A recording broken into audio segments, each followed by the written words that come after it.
Raffle, Raffle, was ist eigentlich eine Raffle? Das frage ich mich schon die ganze Zeit.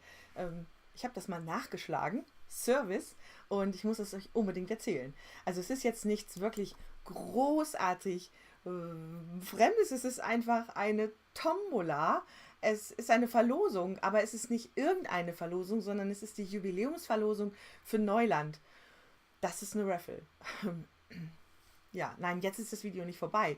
Aber ich wollte euch einfach sagen, ihr habt die super, super Chance, Tickets zu gewinnen. Das ist nicht so eine Tombola, wo man Regenschirme gewinnt, wobei so ein Regenschirm von Neuland wäre schon ziemlich cool, sondern das ist eine Tombola, bei der du Tickets gewinnen kannst für die UVIS-Konferenz oder für Ambassador-Workshops. Es ist so großartig. Schau auf der neuland.com Raffle-Seite.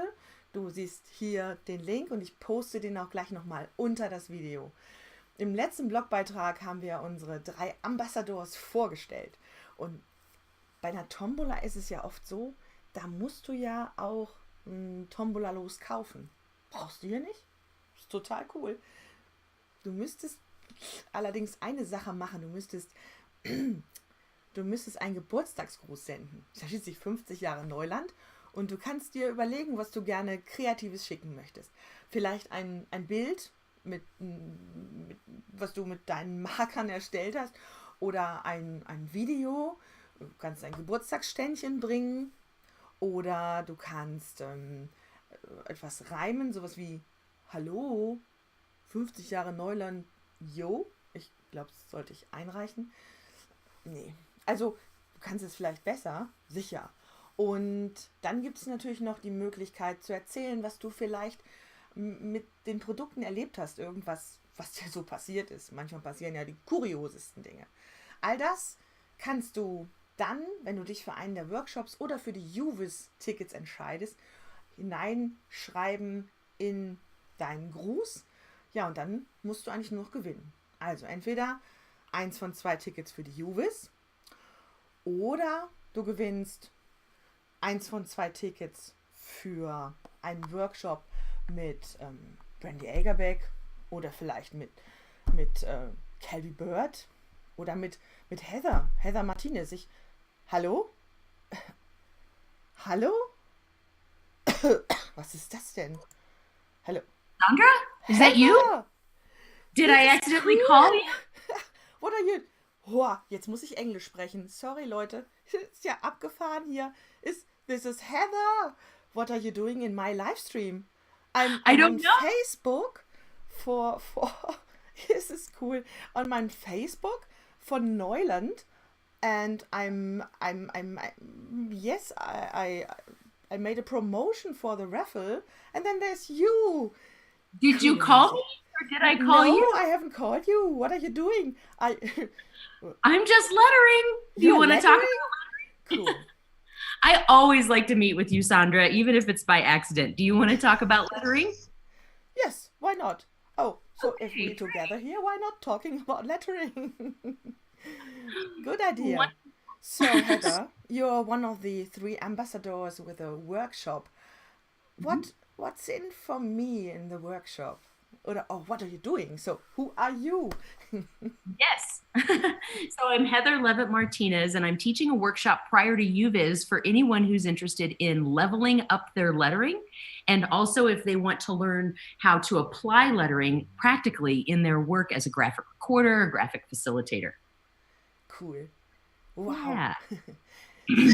And yes, why is lettering so important? So you started with this lettering expertise, but I always hear lettering here and lettering there, and is it an art or is it useful for flip charts?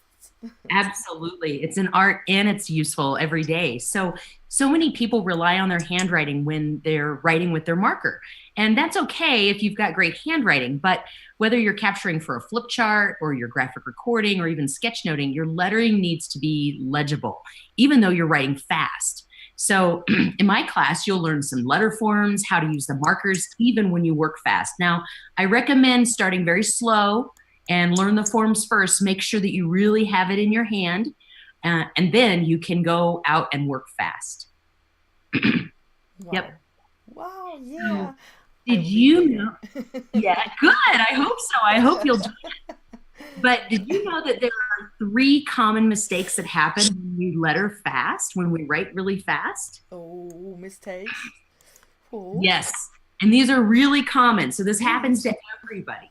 And so one of the first things that happens is the counter spaces, they kind of close up. So those little spaces in between the A and the E and the G, anywhere you have some kind of a circle or a closed space, they close up. Do you know why? Oh, I don't know, but I do this mistake. Oh, this is one of my mistakes very often. It happens to all of us. It happens to me too. And it's because we end up writing too small for the marker that we're using. And so either choose a smaller marker or write bigger, and then your counters won't close up.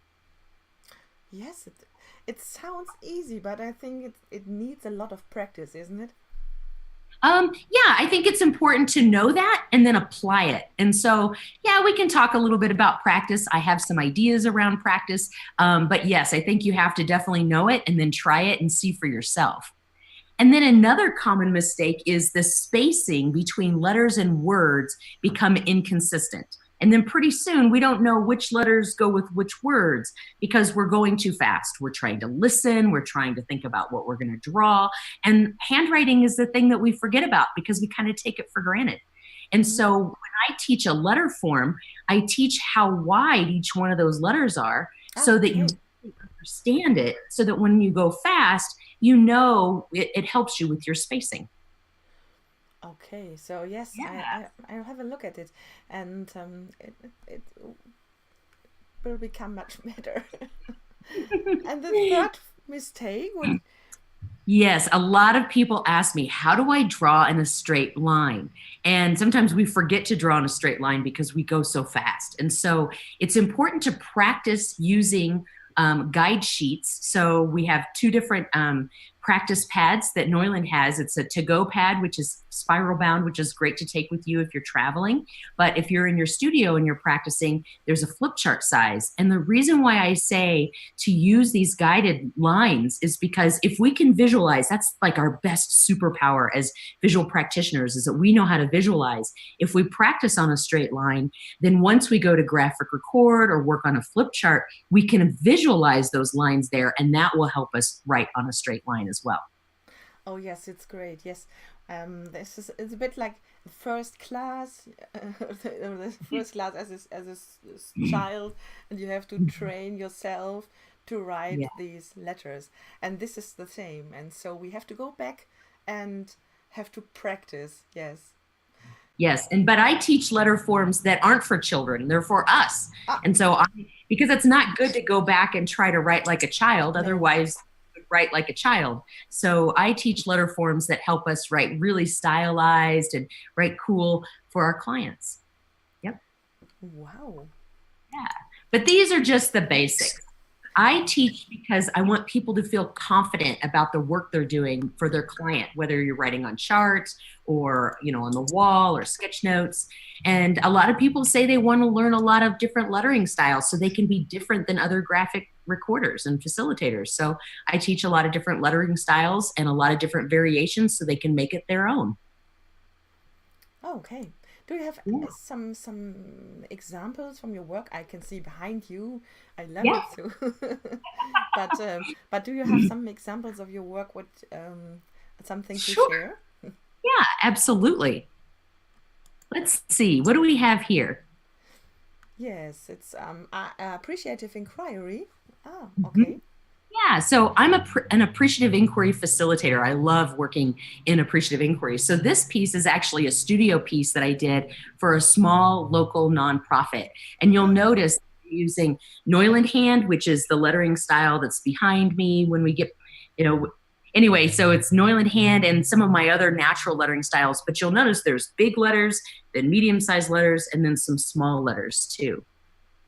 Okay. And the Neuland hand, this is what you can download on the Neuland website. So I think I'll share the link after the video.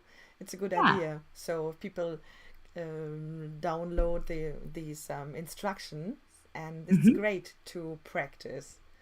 Absolutely. And I offer a free video series that go with all of those downloads on my website. We have to share the links, and for you watching the video, so we share the links under the video. Give us 5 minutes. So we met surprisingly here.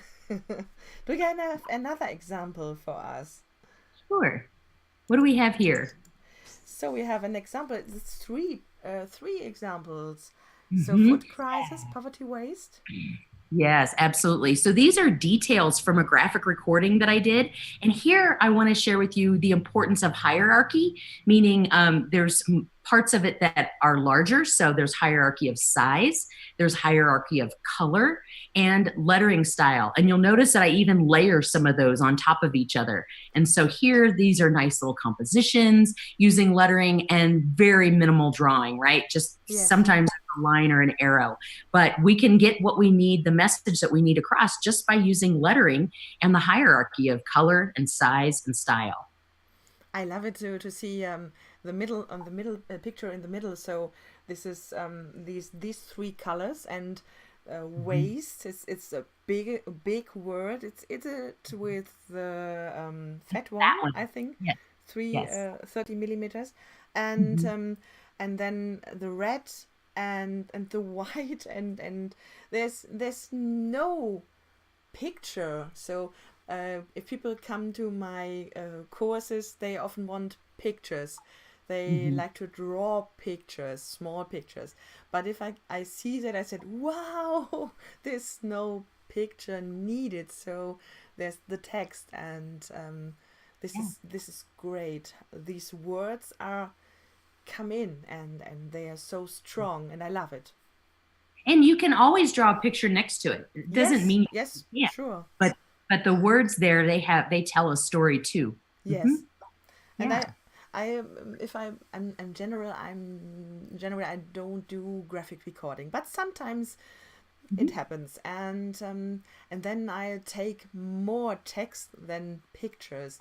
So because I like sentences that are strong, and this is what I need. And so I think I love to hear from you how important the hierarchy is and what I can learn from this. So thank you for this example. And I think there's another example, isn't it? Sure. So this one is about, it's called Farm to Table. And you'll notice that, so this is done on the, I think all of these were all done on the craft pinboard paper. And again, this is another example. This is a graphic recording from a community dinner discussion that I went to on how to turn food into currency. And so if you'll notice, I have a very limited color palette. I'm just using black and that 601 orange red, my favorite color. Yeah. And I'm using lots of different lettering styles to show that hierarchy and to create emphasis. You'll notice that sometimes I bold one word or a couple of words, or I put them in a different color, make them a different lettering style, maybe put a black outline around them. Great. And that's, here's some conversation, and then boom, I want you to take away this important piece here. Wow. Yep. Yes, and this is hierarchy. Wow, I love to watch these pictures and to learn from this. So, can you just repeat what can I learn in your workshop in Denmark? You come to Denmark and you in Denmark, of these workshops. Yes, so we're going to have 2 days. The first day is level up your lettering. And so I customized this workshop. Before the workshop, I ask everyone to fill out a self-assessment, and I meet people where they are, and then we level up from there. And so I'll teach you lots of different lettering styles using lots of different Neuland markers. I believe in giving you lots of different tools to try things in for 2 reasons. Sometimes we don't try a really big marker, or we don't try a certain type of marker like art marker, or some people have been telling me lately that the wedge tip, it's hard to handle because of the thicks and thins. And so I give you all kinds of tips and tricks so that you can learn how to use the tool the best way. Mhm. And then on day 2, it's the practical applications of lettering, which means, okay, I know all these lettering styles. What does that mean? So that's when we talk about composition, hierarchy. We can even get into different hacks. I like to hack the marker and Oh, have yeah. it do things. And I also share how I prepare for really big projects. Like if I have a day long or multi-day, I can even show you some examples of what happens when I have a 3 or a 5 day gig and how I prepare for them. And so that's just those practical applications and notes from the field that I like to share with participants. Wow, Yeah. wonderful. Yes, yes. So you have to be there. So if you watch this video now, I can see Sabine. Hello, Sabine. Yes, she says words are also pictures. Yes. Great work, Heather and Sandra. Oh, yes, and it was so surprisingly. It wasn't planned, really. I'm so glad that this happened by mistake. I get to talk Yes. about my workshop, and I hope people show up. We just have a few spots left, but more important, go to the raffle because we want to make sure that Neuland knows that we're so happy about their anniversary. And yeah, I hope to letter with Yes. you. Yeah, and I'm excited about lettering with you in at UViz. Oh, and you may remind people that you don't have to attend UViz to go to one of the workshops. Ah, good idea. Yes, yes. So if you only have 2 days to go to Denmark, so choose this workshop. This is nice. So there's another person there. Let's have a look. Oh, oh, love you. She says love you. Oh. Okay. Thank you, Heather, Thank you. for being here in this room and for showing us your examples and your work, and yes, and for having the time. So now let me say something in German at the end, and thank you for being here. Oh, oh, zack. Ja, so ich wollte eigentlich nur erklären, was eine Raffle ist, weil ich selber mal dachte, Raffle, das klingt irgendwie, ne?